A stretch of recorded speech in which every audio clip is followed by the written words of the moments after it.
humeur. Tous les matins sur Urban FM. La meilleure radio de la capitale. La meilleure radio de la capitale.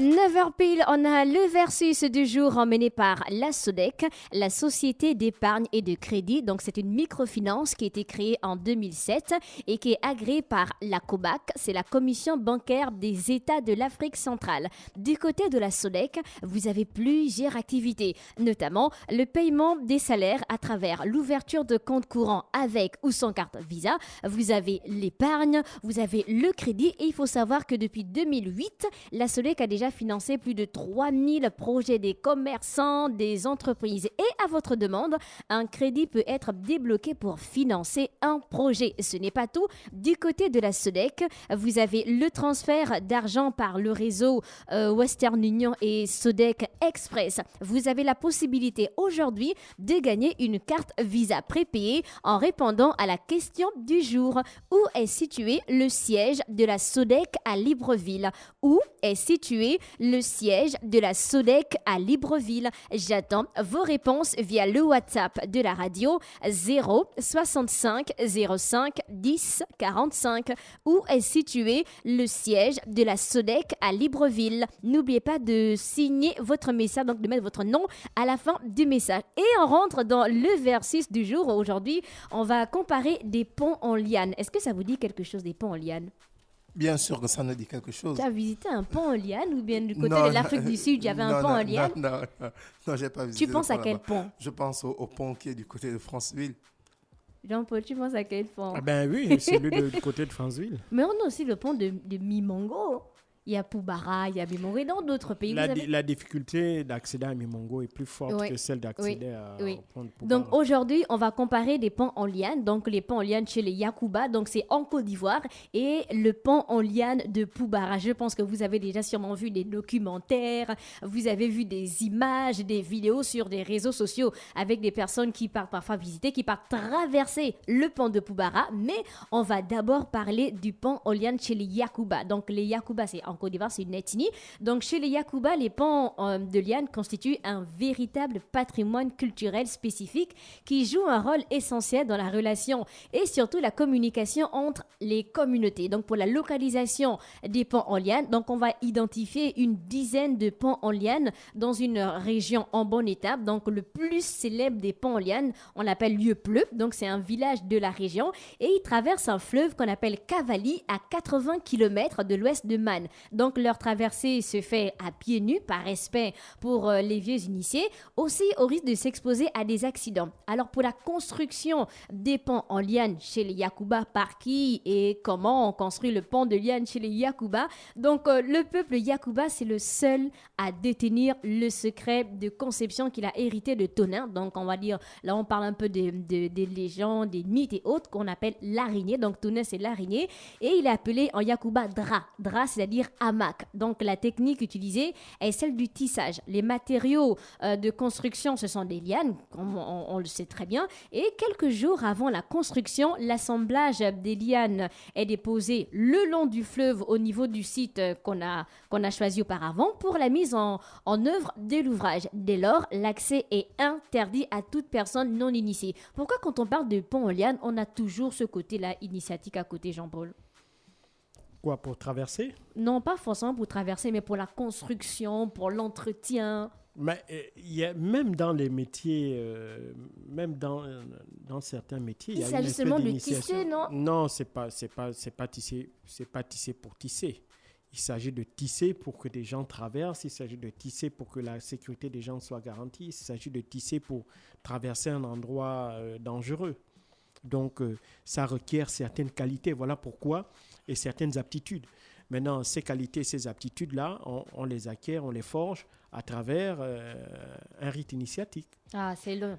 Mais pourquoi vous pensez que quand on dit l'ordre des médecins, d'où vient l'idée de l'ordre des médecins, l'ordre des avocats, l'ordre des architectes? D'accord? Tous ces ordres-là. Parce que ce sont des métiers anciens. Avant, c'était donné pour y entrer, il fallait passer par une initiation intellectuelle. Non. Tu comprends? Oui. Voilà. Donc, l'idée est restée. Le chef-d'œuvre réalisé du côté de Yacouba, donc le lendemain matin, un chef-d'œuvre d'une beauté plastique ayant des caractéristiques d'une toile d'araignée est dressé sur le cours d'eau. Donc on voit ainsi les lianes attachées très haut à des branches d'arbres et retenant ainsi le pont fièrement suspendu au-dessus du fleuve. En une nuit, donc avec tout le mystère qui l'entoure du côté de Yacouba, le pont est conçu par les initiés dont la moyenne d'âge est de 50 ans. Mais selon la tradition locale, ce sont des génies qui jettent les ponts de lianes par-dessus la rivière dans la nuit. Donc là, on vient de parler du pont chez les Yacouba, le pont en liane, et on va revenir du côté du Gabon pour parler du pont de Poubara. Quelle est l'information que vous avez sur le pont de Poubara? Vous avez déjà entendu quels propos par rapport, ou bien une idée reçue par rapport à ce pont? Moi, je pense que j'ai entendu une fois on ne traverse pas là-bas n'importe comment. Non, N'importe comment. Par contre, ce que moi j'ai appris, c'est que si tu tombes du pont, tu ne te noies pas. Ah, par contre, il y a... Voilà. Maintenant, je ne sais pas si c'est vrai. Il y a un monsieur, un Français, qui était tombé du pont et on l'a retrouvé 8 jours plus tard. Vivant. Oui, On l'avait retrouvé vivant. Il paraîtrait que quand tu tombes de ce pont-là, Ça ne veut pas dire que vous allez essayer. Non, hein. non, il ne faut pas le faire. Mais c'est Une idée reçue, peut-être. Voilà une idée reçue qui dit que si tu tombes du pont... Pour le pont en liane de Poubara, donc il est situé à 50 km au sud de Franceville sur la rivière Poubara. Et c'est d'abord une histoire d'une famille. Il y a très longtemps, à cet endroit, il y avait plusieurs accidents qui occasionnaient des pertes en vies humaines, d'où l'idée d'un jeune âgé de 14 ans qui s'appelait Vuzongoy Musikwe de créer un pont au-dessus de l'Ogwe avec des matériaux naturels. Et là, nous étions en quelle année? D'après vous, donne juste une année comme ça. Avant les indépendances. Non, laisse avant les indépendances. Donne une date, donne une année. 1950. 1950. 1900 combien? Qu'un jeune décide de créer un pont au-dessus de l'Ogwe par rapport aux accidents qui occasionnaient des pertes en vies humaines. 1920. On est en 1915. Ah. Ouais. Jean-Paul, tu y étais presque en fait, en 1915. Donc, comme je disais, c'est une histoire de famille. Depuis 1915, l'entretien du pont Pouba, qui est devenu par la suite Poubara, passe de père en fils. En 1949, à 52 ans, Musekwe passa le relais à son fils qu'on appelait Agapi Omumba. Et à ce jour, c'est Victor Freddy Omumba qui en est le gardien. Et son titre exact, c'est descendant du créateur du pont de Poubara, conservateur, et il incarne aussi le pouvoir de chef du village dans le Haut-Ogwe, au département de Lampasa, et le canton Kassa, le village, c'est Muniengele Poubara. Donc le premier pont faisait exactement 120 mètres et il n'était pas au même emplacement que celui d'aujourd'hui. Donc ils ont dû déplacer, en fait, c'est le...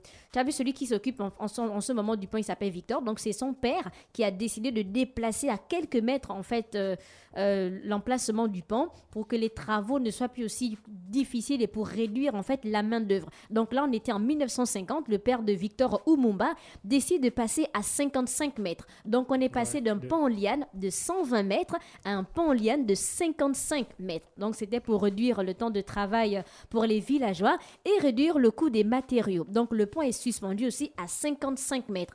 Avant, le pont était construit 2 fois dans l'année, donc c'était après 6 mois. Maintenant, c'est 1 fois dans l'année. Et autour, il y avait le matériel nécessaire en abondance. Et le 16 août 1972, on a une société qui menaçait de construire un pont en béton. Imagine, on enlève le pont en liane, on met le pont en béton à Poubara. Ça ressemble à quoi? C'est un choix des autorités pour se dire qu'un pont en béton est plus sécurisé, est plus durable, demande moins d'entretien. Hein, c'est malheureusement ou heureusement le feu président qui avait refusé cette idée, faisant ainsi survivre le pont en liane. Oui, parce que là, évidemment, il faut que tout le charme du pont de Poubara, c'est qu'il est en liane, justement. Donc, si vous enlevez un pont en liane pour mettre un pont en béton, ça réduit l'attractivité touristique. Non, il n'y a plus de charme. Oui. Il n'y a plus de charme touristique. Oui.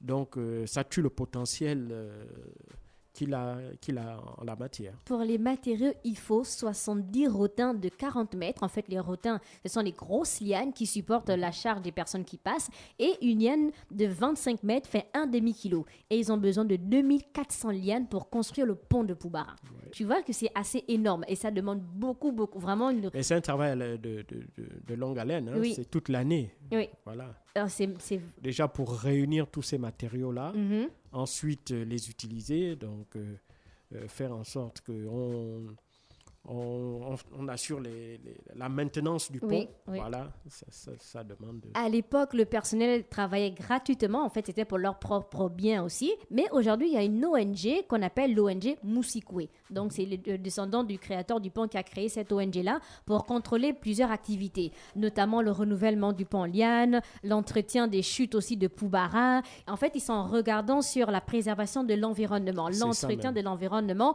de Poubara. Parce qu'on a beaucoup de personnes qui partent là-bas après se disent, bon, c'est la nature, donc du coup, je peux jeter ce que je veux. Voilà, donc, exactement. eux, ils ont un regard vraiment sur cet environnement-là. Donc, ils font le repérage des zones où ils doivent couper les lianes et le bois qui sont acheminés par voie autorisée. Et il faut exactement 12 ouvriers pour rénover le pont. Donc, en fait, le pont de Poubara, c'est une propriété qui ne doit pas être gérée par une institution de l'État. Donc, c'est un bien familial que les génies n'ont pas accepté par quiconque s'il n'est pas porteur du sang du créateur. Donc, c'est de père en fils depuis 1915. On est en L'héritage. 2023. Oui, c'est carrément un héritage. Et on est au 191e pont en liane. Ouais. Donc, ce n'est pas, quand vous allez là-bas, ce n'est pas le premier pont depuis Non, 1915 non. qui existe. Hein, pas du, La pas liane n'est du pas tout, un en matériau fait. durable. Alors là, pas du tout. Voilà pourquoi, une fois par an, on renouvelle, en fait, on reconstruit un autre pont. Ensuite, ils détruisent celui qui reste L'ancien. voilà, au-dessus. Donc, il y a des personnes qui prennent des images. Parce que quand j'ai regardé, en fait, quand je faisais les recherches, j'ai vu qu'il y a monsieur Victor, donc le conservateur du pont en liane de Poubara. Donc, il dit qu'il rencontre certaines difficultés, notamment parfois pour le transport du matériel. On parle quand même de 2400 lianes. De l'endroit où on coupe les lianes à l'endroit exact, en fait, où on doit reconstruire le pont. Donc, parfois, ils ont cette difficulté-là de transporter le matériel. Et il y a des personnes qui prennent des images sans pour autant rémunérer l'ONG. Entre-temps, eux, ils ont besoin de cet argent-là pour pouvoir, en fait, nettoyer, continuer la préservation, en fait, de l'endroit. Donc, ils partent prendre des images, ils font des tournages, ils font des vidéos même, sans pour autant donner quelque chose. Parce que pour eux, c'est la nature et puis, bon, on est juste là, on peut profiter simplement. Ce n'est pas le cas. Mais pour ça, il faut donc que les pouvoirs publics viennent en appui à cette ONG-là. Donc, notamment le conseil départemental qui doit... Oui, il y avait un conseil départemental. Le conseil départemental doit veiller à ce que...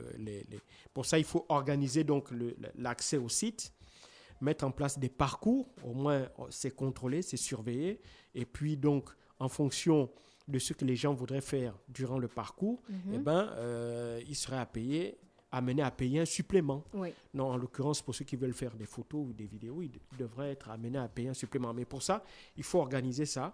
Et l'ONG seule, ce serait difficile. Oui. Or, s'ils se font aider par le conseil départemental, qui est aussi un pouvoir quand même coercitif, pour inciter les gens à respecter ces règles-là, ben voilà. C'était le versus du jour emmené par la SODEC. On avait d'un côté le pont en liane chez les Yakuba, donc en Côte d'Ivoire, et notre célèbre pont en liane que l'on retrouve du côté de Poubara. La SODEC, c'est un établissement de microfinance de deuxième catégorie agréé par la COBAC. C'est la Commission bancaire des États de l'Afrique centrale. Comme je vous le disais, à la SODEC, il y a plusieurs activités. Le paiement des salaires à travers l'ouverture de comptes courants avec ou sans carte Visa, l'épargne, le crédit, le transfert d'argent. À la SODEC, vous avez la possibilité de gagner une carte Visa prépayée en répondant à cette question. Donc, vous avez deux possibilités. Soit vous allez à la SODEC acheter votre carte ou encore vous participez simplement à ce jeu concours, d'où la question du jour. Où est situé le siège de la SODEC à Libreville? Où est situé le siège de la SODEC à Libreville? J'attends vos réponses via le WhatsApp de la radio 065 05 10 45. La SODEC répond 077 57 24 44. 077 57 24 44. C'était le versus du jour emmené par la SODEC, le partenaire de vos projets. Humeur, tous les matins sur Urban FM. La meilleure radio de la capitale. La meilleure radio de la capitale.